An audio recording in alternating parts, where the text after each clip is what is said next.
Olá, aluno! Iniciamos neste bloco a análise da apelação, neste preparatório, nestas dicas finais, para você enfrentar aí o concurso de juiz de direito aqui do Rio Grande do Sul. Sabemos que a apelação, ela é uma forma clássica de recurso, prevista então no Código de 73, que tem seus inúmeros critérios: a figura do efeito suspensivo, a figura do efeito devolutivo, o tantum devolutum quantum appellatum, quer dizer, o efeito devolutivo em profundidade, a figura lá do 520 do Código de 73 e inúmeras peculiaridades ligadas à estrutura da apelação e seus principais aspectos, como aquele que é o principal recurso, atacando aí a sentença, né, na sua profundidade. Acontece que a apelação, ela teve também alguns aspectos, algumas peculiaridades importantíssimas inseridas pelo Código de 2015.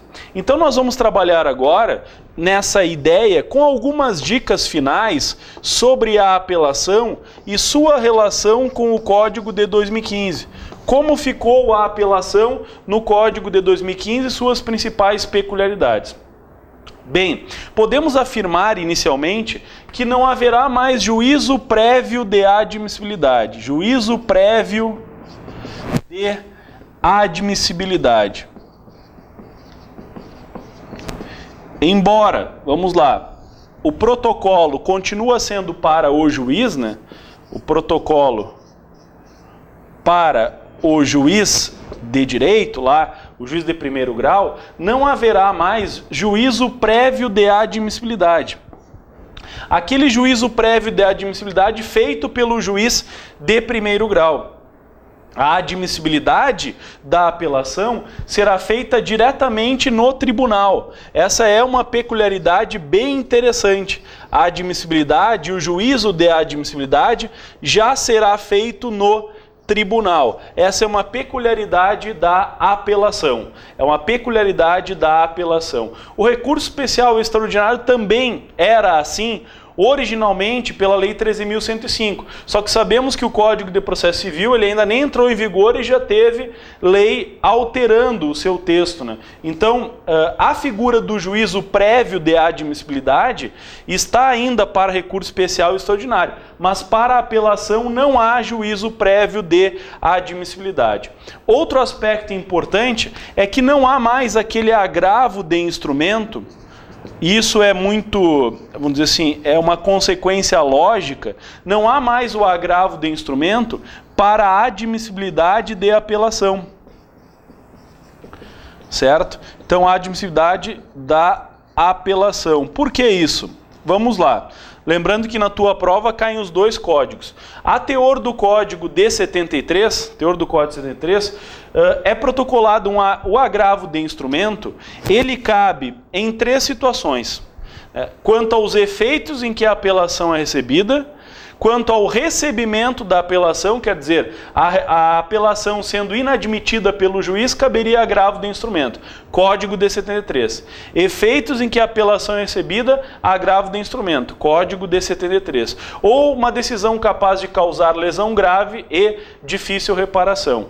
O agravo de instrumento pelo Código de 73 está descrito nessas três hipóteses. Não recebimento da apelação, efeitos em que a apelação é recebida e diretamente da decisão capaz de causar lesão grave e de difícil reparação. Agora a apelação, como eu não tenho mais a admissibilidade pelo juiz de primeiro grau, não haverá mais agravo de instrumento para a admissibilidade da apelação. Essa é a peculiaridade importante para a gente entender, embora o protocolo continue sendo para o juiz. Um dos grandes atributos aí, e isso fica muito claro, essa estrutura de inexistência do juízo prévio de admissibilidade, está determinado, lá a figura quando o código começa a, basicamente aí os recursos em espécie. O artigo 1009 diz assim, ó, da sentença cabe apelação, né? Então é basicamente essa linha. Aí o 1010 diz assim, ó, a apelação interposta por petição dirigida ao juiz de primeiro grau conterá. Aí não mudou muita coisa. Aí diz assim, ó, parágrafo 1º, o apelado será intimado para apresentar contrarrazões no prazo de 15 dias. Continuam as contrarrazões. Parágrafo 2º, se o apelado interpuser apelação adesiva, que é o recurso adesivo, então, o juiz intimará o apelante para apresentar contrarrazões. Fica permitido, continua no âmbito da apelação, essa figura da apelação adesiva. Significa dizer o recurso adesivo que assume a forma de apelação.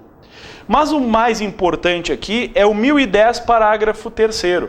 Diz assim, ó, após as formalidades previstas no parágrafo 1º e 2º, os autos serão remetidos ao tribunal pelo juiz, independentemente de juízo de admissibilidade. Então, quem fundamenta isso é o artigo 1010, lá no seu parágrafo 3º, do Código de 2015, do Código CPC de 2015. Então nós temos inicialmente algumas peculiaridades. Podemos citar outras, mas basicamente as peculiaridades importantes da apelação, porque podemos dizer, ela continua em 15 dias, agora em dias úteis, né? 15 dias contados em dias úteis, não há mais juízo prévio de admissibilidade, o protocolo é para o juiz. Só que a grande novidade aqui, e essa é uma novidade profunda, técnica também, é que a partir da vigência do novo Código, a apelação poderá atacar decisões interlocutórias. Quer dizer, pelo Código de 73, não se pensa que uma apelação, não se admite que uma apelação possa atacar decisões interlocutórias. E aqui está uma grande dica, um grande tópico que pode ser levado em questões. A figura da apelação poder atacar agora decisão interlocutória. Por que isso é importante e qual a base desse entendimento aqui? A ideia própria, o entendimento correto que você deve ter é o seguinte, é que aquela figura antiga do Código de 73, não é antiga, até é nova no Código, mas no Código antigo, no Código de 73, do agravo retido, ela deixa de existir. Naquele modelo de efetivar agravo retido de uma decisão interlocutória incapaz de causar lesão grave e difícil reparação, nós não temos mais esta figura do agravo retido nesta modalidade, né? Então não há mais a previsão do agravo retido para esse tipo de decisão interlocutória. Qual tipo de decisão interlocutória? Aquela decisão interlocutória tomada, por exemplo, pelo juiz de primeiro grau, que não causa lesão grave e difícil reparação. Nesse elemento, deixa de existir também a conversão do agravo de instrumento em agravo retido. O grande exemplo que nós temos aqui é a figura da indeferimento de uma prova. O juiz indefere uma prova. O advogado pensa que isso é capaz de causar a ele, ao processo, portanto, uma lesão grave e de difícil reparação. Entra com agravo de instrumento.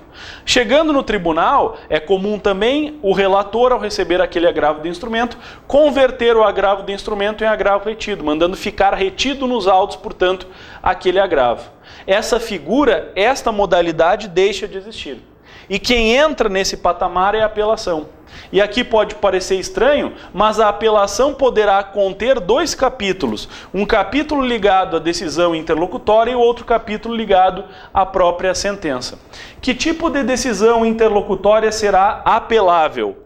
A decisão interlocutória da qual não caiba agravo de instrumento. Na verdade, essa decisão interlocutória, se não puder ser atacada por agravo de instrumento, será cabível nesse sentido a apelação. Então esta é uma das grandes novidades que nós temos no âmbito da apelação. A possibilidade de você efetivar uma apelação de decisão interlocutória. Aí diz o artigo 1009, parágrafo 1º, diz assim, ó. As questões resolvidas na fase de conhecimento, se a decisão a seu respeito não comportar agravo de instrumento, não são cobertas pela preclusão e devem ser citadas em preliminar de apelação, eventualmente interposta contra a decisão final ou nas contrarrazões. Eu posso suscitar a reforma de uma decisão interlocutória nas razões de apelação ou nas contrarrazões. Então, esta é a linha de entendimento sobre a figura da apelação. A apelação passa a atacar também, pelo novo texto, decisões interlocutórias não atacáveis por agravo de instrumento. não atacáveis por agravo do instrumento. Na verdade, eu não tenho aquela decisão interlocutória que eu não vou, aí tu te liga que as bancas podem ir por esse lado. Não é aquela decisão interlocutória que eu penso assim, será que eu vou entrar com agravo do instrumento ou apelação? Não, não é isso. Sai uma decisão interlocutória que não comporta agravo do instrumento. Como eu vou saber se aquela decisão comporta ou não agravo de instrumento? O repertório do agravo de instrumento está previsto agora no artigo 1015.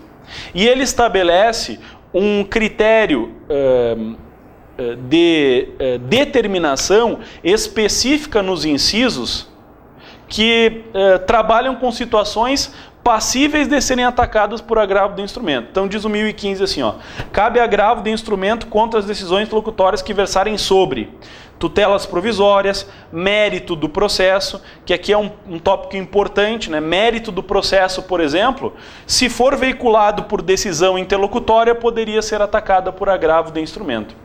Rejeição da alegação, incidente de desconsideração. Então ele retrata no 1015 um repertório bem interessante de decisões que são atacadas por agravo de instrumento. Fora disso, não haverá possibilidade de agravo de instrumento. E aí nós encontramos o grande exemplo, se a questão for para o lado casuístico, acabar contando uma situação prática, o grande exemplo que nós podemos narrar, que nós podemos determinar aqui, seria o caso de uma decisão interlocutória proferida na fase probatória.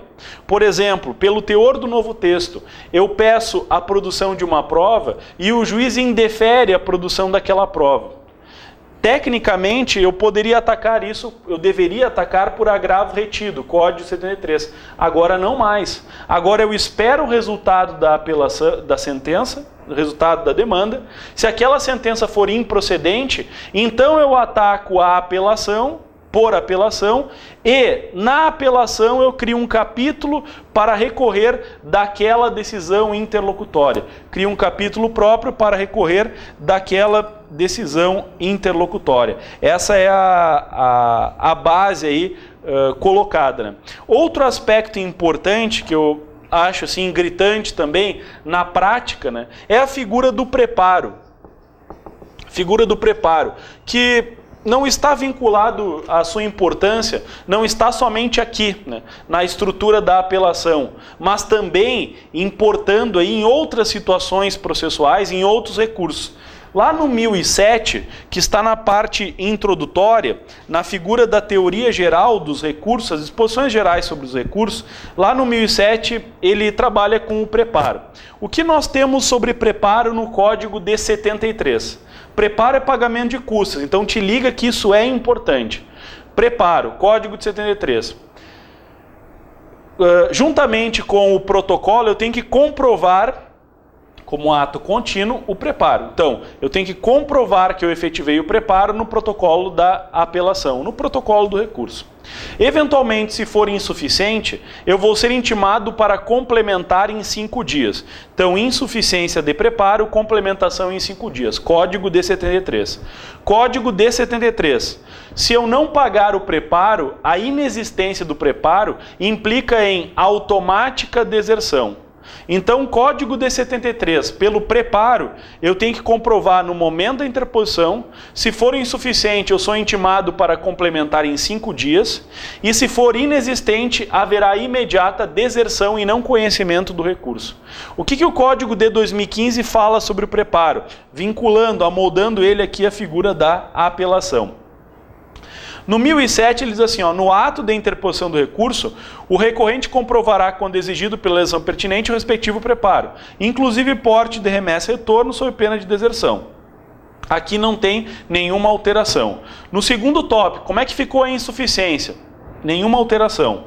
A insuficiência no valor do preparo, inclusive porte de remessa e retorno, implicará deserção se o recorrente intimado na pessoa do seu advogado não vier a supri-lo no prazo de 5 dias. Não aconteceu nada aqui de diferente do que estava no Código de 73. Agora, no último item, Código de 73. Se eu não comprovar o preparo, imediata deserção. Inexistência, imediata deserção. Código de 2015. O recorrente que não comprovar no ato de interposição do recurso, recolhimento do preparo, inclusive porte de remessa e retorno, olha a peculiaridade aqui.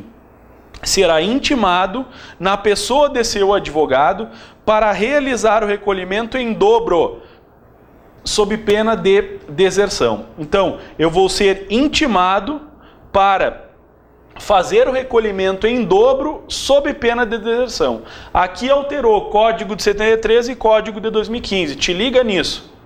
Código de 73. Inexistência de preparo, imediata deserção, não conhecimento do recurso. Código de 2015. Inexistência de preparo, intimação para pagar o dobro. Intimação para pagar o dobro e a possibilidade, portanto, nesse caso aí, de conhecimento do recurso. Esse aspecto, casado com essa ideia de apelar de decisões interlocutórias e da inexistência de juízo prévio de admissibilidade, são os principais pontos que você deve tomar cuidado na tua prova. Principalmente porque a apelação é um recurso importante. A apelação é um recurso extremamente relevante e cobrado pelas bancas. Então te liga nesses 3 pontos, nessas 3 pílulas que eu te dei aí. Inexistência de juízo prévio de admissibilidade e, portanto, a inexistência do agravo de instrumento para a admissibilidade da apelação. A figura do agravo de decisões interlocutórias, a figura da apelação de decisões interlocutórias que não são atacáveis por agravo de instrumento. E, no último ponto, a figura do preparo. Figura do preparo que pelo Código 73 implica em imediata deserção. Código de 2015, intimação para complementar, para pagar melhor, para fazer as custas, o pagamento em dobro, ok? Terminamos aqui esse bloco. Até o próximo, continuem com a gente.